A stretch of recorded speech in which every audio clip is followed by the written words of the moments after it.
Qanday qilib Wi-Fi ulamasdan polet bo'lgan telefonni internetini ishlatsa bo'ladi?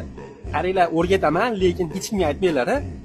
Like, podpiska bosib qo'yish esdan chiqmasin. Shunaqa ajoyib videolar o'tkazib yubormaslik uchun bir dona like, komment, podpiska sizdan, xizmat qilish bizdan. Bosdik. Qaranglar, demay boshladik. Ko'zinglar oldida YouTube ishlab turibdi. Nu antenna ham chiqib turibdi.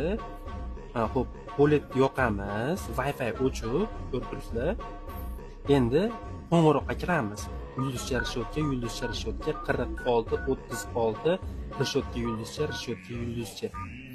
Xo'p, birinchisiga bosamiz. Bosganimizdan so'ng mana bu pichkani bitta yoqamiz. Yoqqanimizdan so'ng YouTube'ga qaytib kiramiz. Agar shu yerda hozir YouTube ishlab bersa, bir dona like sizdan. Navit qilamiz. Ketdi. Qani bitta like uchun nima deyapti? Qaranglar. Shuni yo'qotib qo'ymaslik uchun eng yaqin do'stga jo'natib qo'yavering, mayli, foydali bo'lib qolishi mumkin. Endi bir dona like sizdan, o'z fikringizni kommentariyga yozib qo'ying. Ustida pastga chiziqcha X ga ham obuna bo'lib qo'yinglar. Aynan shu profil Instagramda ham, YouTube'da ham bor. Sizlar bilan usti X bo'ldi. Rahmat hammaga shunaqa foydali videolar tuzib olmaslik uchun.